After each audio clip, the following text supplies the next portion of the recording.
Hello, and welcome to this edition of Bayou Time. I'm your host, Keith Whiteside, licensed clinical social worker with Terrebonne Home Care. Very glad you are joining us. However you may be joining us, we appreciate it very, very much. And we're always very glad to get updates. There are very few people who know about what's happening in our community, in our parish, as well as Chris Pulaski. Chris, welcome back to the show. Thank you, Keith. We appreciate it. Of course, Chris is a Terrebonne Parish Planning and Zoning Director, and you've taken it upon yourself to, and people just need to realize this, that back when the storm hit, you immediately started figuring out how do we get temporary housing for people and how do we do it quickly. And y'all did something unprecedented here through the state. And we're still dealing with that here at this Christmas time, a year later, over a year later. But it brings up some issues that people need to know about. Yeah, so the state learned this lesson after Laura and Delta, that FEMA's direct housing program, which is a great program, but it takes several months, 4 to 6 months is what FEMA had told us, for that program to get up and running before the first unit is deployed. And FEMA was correct in that. So the state said, well, we need to fill that gap. So they created for IDA, the IDA sheltering program. So the state went out and procured units, travel trailers. Right. I think people will probably remember they staged them at the Civic Center parking lot before they were deployed. So their program is similar to FEMA's in that, you know, if you had storm damage and it was to the extent that you weren't able to live in your home, or maybe you rented an apartment or something like that, you would be eligible for their program.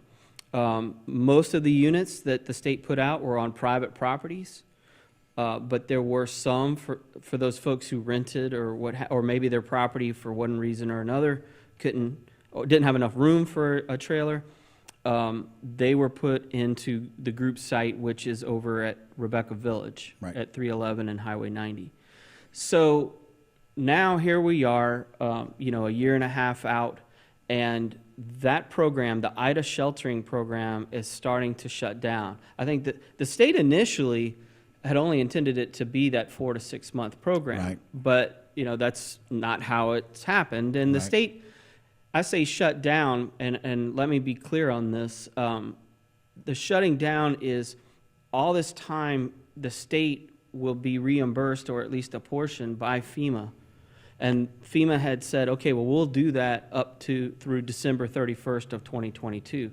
So January 1st, the IDA sheltering program will be on the state's nickel. Okay, that becomes part of the state. So it's not like the people that are in those units have to be out by December 31st. That is not what's being said at all. Not the case. But the state has been working. They have a group of case managers at a building at the corner of Alma and Monarch. So if anybody is in need of resources or information, that's the place to go. But the state is transitioning people out of those units. Now, some of them have repaired their homes. They're back in their home. Some of them, maybe they found another apartment. Some of them, maybe they've moved out of the area. Some of them are still working through this crisis with their insurance or whatever the case may be. But the state has those folks there to help people with resources to get them into a more longer-term solution. So some quick numbers here. I mean, it was 2,070, or the total number of units that just the state had deployed in Terrebonne. 2,070 units. 2,070 travel trailers. Travel trailers from the state that they put in Terrebonne Parish. In Terrebonne alone. Terrebonne Parish. So, that number is much bigger statewide. But Terrebonne, the closest was Lafourche. But we were, almost double their numbers. And then the rest of the folks other parishes were much less. Small percentages. So out of 2,070, 806 have moved out, have transitioned out. 806. There's 87, this is as of yesterday, 87 units have requested to be transferred out. So that means they're not living in. If they're asking, hey, come get your trailer. They're probably not living in it. They're probably not living in it. Are they making plans to move out? So basically, they have 1,177 occupied units right now, with the majority of them being still on private sites. Right. You know, we have, let's see, group sites. So there's, the big one is Rebecca Village. Right. Then there's a few, like in some of the pre-existing mobile home parks, like at Carriage Cove and Magnolia RV Park. Right. But Rebecca Village, they have 131 units, occupied units in Rebecca Village, which is, you know, a good sign because that's a lot less than where they started. That is correct. You know, they were, you know, pushing 200 200. That is correct. So we're headed in the right direction, but unfortunately, it does take time. Just as the parish facilities, buildings, you know, some of them still haven't been repaired. The parish is working with their insurance company and FEMA, just as, you know, private citizens are. The problems are no different. And one of those things that's really important to know that your idea and this call for the state to really step up is because FEMA and their plan typically finds temporary housing in hotels.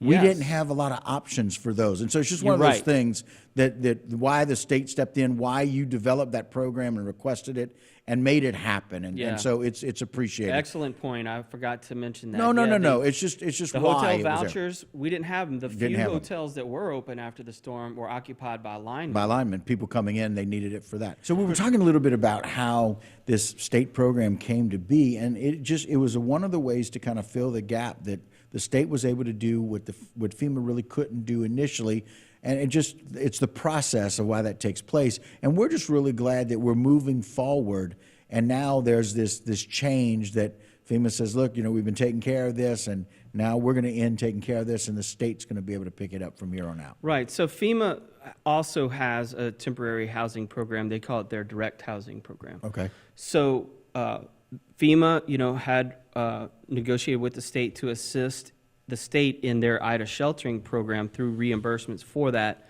But those reimbursements will end at the end of 2022, December 31st. So the state, you know, will continue their program, and they will continue to transition folks out of those units for as long as they need to. Right. Meanwhile, FEMA, you know, continues with its program, and it's been extended 6 months after, you know, out to 18 months out after the storm. And if there's anybody still in need, they'll more than likely extend it again, and so Right. on and so forth. Now, after a certain period of time, the extensions trigger basically rent. So those occupants of those units will have to start paying rent at Right. that time, which is after the 18-month period. So I think that's basically at the end of March. Right. Now, the amount is based off of the HUD fair market value for the size unit that they're in. Okay. For those who are eligible, they may be able to get a reduction in the rental fee, but that's something that they would have to work out through FEMA. Right. That's directly between that occupant and FEMA. Correct. And so, yes, FEMA does have their program, but as FEMA told us, it'll be 4 to 6 months before you see the first trailer. And a lot of that has to do with the process that FEMA is required to do, both on the deployment side, because they have to get all these permissions, all these inspections that have to take place in order for that unit to be placed there, and the occupant has to go through and fill out all these forms and documents. The So application that all process. takes time. It's a big machine. And it's a federal program. Right. It's important to know that that's federally funded versus the state-funded program that you were able to coordinate with the state. Right. And I keep saying you because I know how involved you were. And, Yeah. and I know you never take credit for that, and that's just who you are. But that was so very helpful to the residents of Terrebonne Parish. It made a huge difference for people getting back what they needed to some sense of normalcy. Well, and, you know, it was the staff in the permit office. you know, Right. my Oh, staff, gosh. Yeah, you've talked about that time and look, time again. the entire department got involved in that at some level. I mean, even nuisance abatement was out there doing inspections.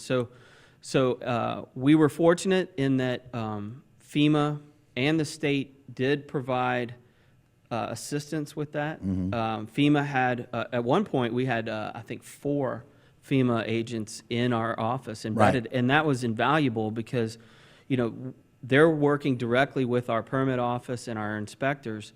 So that's what really helped to streamline the process. Yeah. And then if they're right there, you don't have to go anywhere. Right. They are present to be able to get a decision. Yeah. Instead of an email or a phone call and a return call. I mean, all of those things. So that gift of presence that I talk about all the time, the greatest thing we can give somebody is our gift of presence. That's what they provide to you and that's, your team. That's why the Emergency Operations Center works so well in a disaster event, because all of the departments, agencies, personnel that you would need to get in touch with are right there in that room. And it's the same approach with this. And it did take a while to get started. Even the state program, I think it was early October before we really started seeing the trailers really show up. Right. And now people need to be patient with the removal. I know there's people who are calling our office saying, hey, look, it's been 2 weeks, 3 weeks, since I last heard from the state, when are they picking up my trailer? And we were talking with their contractors yesterday, and yeah, they're still running through this, this backlog. Sure. They're about 3 to 4 weeks out on the removals. But I would just say to these folks to continue to, contact the Ida Sheltering Program. And one thing, too, that the state and FEMA has also done, just like right now we're about to have this Arctic blast, so we're going to have some cold weather. So they're ensuring that their units are, the heaters, everything's working. Right. But they had also gone back this summer and strapped down these units, so that if we did have an event, that hopefully they would be more secured. I mean, these are travel trailers. They're they're not designed for 140, 180 plus mile an hour winds. Right. But with the strapping did help to some degree. And of course, we got fortunate we didn't have a major event this season. Well, and we know that cold weather comes with thunderstorms. They come with winter events for us and big winds. And so even just the winds yesterday, or this week, the winds this week really made a difference for feeling things blowing. You can do it with your vehicle. Imagine what your travel trailer feels like, or a trailer even. It's going to feel that wind and the impact of that. But Chris, we can't be more thankful for the leadership and for what you guys have been able to accomplish. And I know it's a big team effort. I know that.